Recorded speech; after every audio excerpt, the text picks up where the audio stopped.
एक तो अल्हड़ भेष में रहते थे, ऊपर से इनके किसी कारण से इनको मंदिर में नहीं घुसने दिया, और जैसे ये मंदिर में घुसने लगे तो लोगों ने इनको धक्का दे दिया। कहां घुसे चले जा रहे हो, यहां पर विजातियों का प्रवेश नहीं है और तुम्हारे जैसों का तो बिल्कुल प्रवेश नहीं है।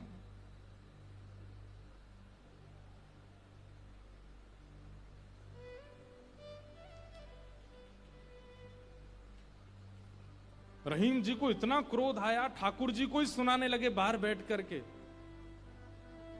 बोले आप कैसे परमात्मा हो, कैसे स्वामी हो, कैसे भगवान हो, इतनी दूर से मैं चलकर करवा रहे हो। इतने क्रोध में आ गए श्री रहीम जी। ठाकुर जी भीतर खड़े खड़े उनको पसीना आने लगा, बाहर खड़े खड़े रहीम जी गुस्सा कर रहे हैं। गुसाई जी भोग लेकर के गए, पर्दा जैसे किया, ठाकुर जी बोले हमको नहीं पाना। ठाकुर जी कुछ और बना के ले आऊं, ठाकुर जी बोले हमको वो भी नहीं पाना। गुसाई जी को लगा ठाकुर जी बहुत नाराज हैं, 56 भोग बनाओ। 56 भोग लेकर के गए, ठाकुर जी बोले बिल्कुल नहीं पाना, हमारा मन नहीं है। स्पष्ट ठाकुर जी बता भी नहीं रहे कि बात क्या है, लेकिन जो जो गुसाई जी प्रस्तुत कर रहे हैं सबके लिए मना करते जा रहे हैं, मुझे नहीं पाना। अंत में गुसाई जी ने कहा, बोले जय जय,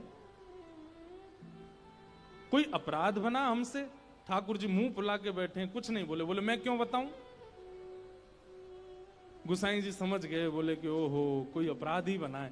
तुरंत सबको बुलाया, बोले भैया आज किसी का अपमान किया, किसी का अपराध किया, कुछ हुआ था क्या दिन भर में? तब द्वारपालों ने बताया, बोले महाराज आज एक आया था, वो विजातीय था, उसके वस्त्र भी अच्छे नहीं थे, वो देखने में भी अजीब सा लगा, हमको लगा मंदिर में जाके उपद्रव करेगा, इसलिए हमने घुसने नहीं दिया, हमने उसको निकाल दिया। गुसाई जी समझ गए, बोले ओहो उसी के लिए ठाकुर जी ऐसे हो रहे हैं। वो निश्चित ही ठाकुर जी का कोई परम भक्त है, और उसको ठाकुर जी, वो ठाकुर जी का दर्शन करने नहीं आया था, ठाकुर जी ने उसको देखने के लिए बुलाया था, ठाकुर जी देखना चाहते थे, और तुमने उसको यहां से बाहर कर दिया। अब एक काम करो, बोले क्या? सुंदर प्रसाद बनाओ, प्रसाद बना करके सिद्ध करके, वो यहीं कहीं बैठे होंगे, ज्यादा दूर गए नहीं होंगे, उनको लेके आओ।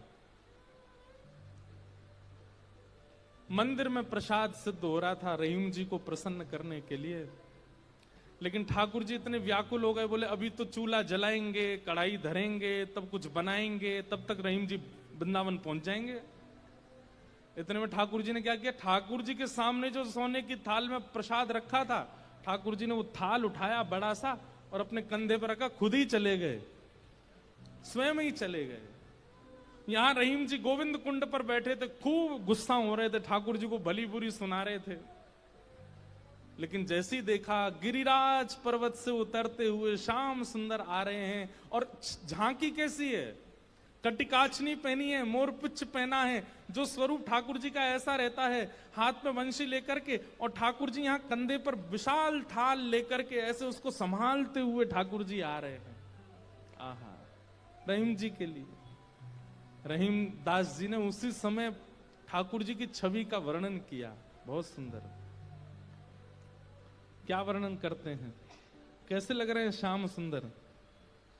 आहा,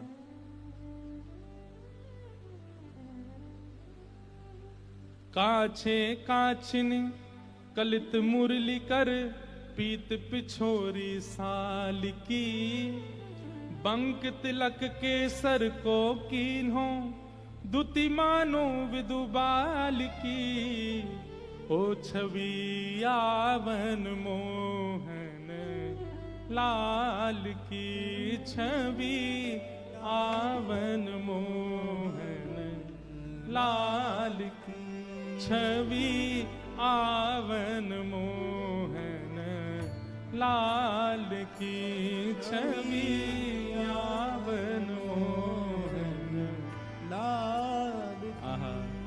हाँ काछे काछ निकलित मुरली कर, पीत पिछोरी साल की, बंक तिलक के सर को कीन्हो, दुति मानो विदुबाल की, हो छवि आवन मोहन। अरे मोह कोई वेद ध्वनि ब्रज में सुनावे तो मेरे कान इतने रीझे ना आए, लेकिन कोई प्रेम आसक्त है करके मुंह को घोरी घोरी गारी सुनावे सो मैं तो वह के सामने प्रकट है जाऊं। वाह हो छवि आवन मोहन लाल की छवि आवन मोहन आहा। लाल। और थाल सामने रख करके ठाकुर जी वहां से अंतर ध्यान हो गए, लेकिन रहीमदास जी की स्थिति ऐसी वो तो उसी छवि में छके हुए बैठे हैं, थाल सामने रखा है। इतने में गुसाई जी अपने असंख्य सेवकों के साथ खूब सारा प्रसाद बना करके लाए। रहीम जी के पास जैसे ही पहुंचे तो देखें यहाँ तो पहले से ही थाल रखी, और ये वो थाल है जो श्री जी बाबा की है, श्रीनाथ जी की है।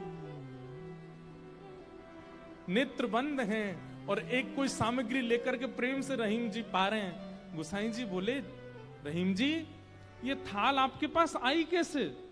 आहा। बिसरत नाही सखी मोमन सो चितवन बैन विशाल की। बैन मतलब बैन कहीं कहीं ये अधर का जो अंतिम छोड़ होता है इसको बैन कहते हैं। ठाकुर जी के ये कैसे बोले, इतने मधुर हैं कि जब ये ठाकुर जी मुस्काते हैं ना तो वो जो अंतिम छोड़ है वो इतना प्रिय लगता है ठाकुर जी के मुखमंडल का कि वो मेरे नेत्रों से जा नहीं रहा है। विसरत नाही सखी मोमन सो चितवन बैन विशाल की। नीकी हसन अधर सधरन छवि छवि सुमन गुलाब की। ओ छवि आवन मोहन लाल की। छवि आवन मोहन लाल की। और जल सो डार दियो पुत्रिन पे डोलन मुक्ता माल की। जल सो डार दियो पुत्रिन पे डोलन मुक्ता माल। आप मोल बिन मोलन डोले बोलन मदन गोपाल की। आप मोल बिन मोलन डोलन बोलन मदन गोपाल की। हे छवि आवन मोहन लाल की। छवि आवन मोहन लाल की। आहा। आप मोल बिन मोलन डोलन बोलन मदन गोपाल की। इतने मूल्यवान श्री ठाकुर जी यहाँ पर बिनमोल की तरह डोल रहे थे, बोल रहे थे, चल रहे थे, बैठे थे। गुसाई जी को बता रहे हैं रहीम जी, इतने मूल्यवान ठाकुर जी यहाँ पर बोल रहे थे, डोल रहे। देखो वो चरण चिन्ह दिख रहे हैं, यहाँ देखो, यहाँ से चंदन की सुगंधी आ रही, यहाँ बैठ गए थे आके और ऐसे मधुर स्वर बोल रहे थे कि अब मैं किसी और को सुनना नहीं चाहता हूं उनके आगे। अरे यह स्वरूप निरखे सोई जाने। अरे जिस जाने यही रहीम के हाल की। यह स्वरूप निरखे सोई जाने याही रहीम के हाल की। ओ छवि आवन मोहन लाल की। छवि आवन मोहन लाल की। वहां रहीम जी के नेत्र सजल हैं और यहां गुसाई जी के सुनते सुनते नेत्र सजल हो गए।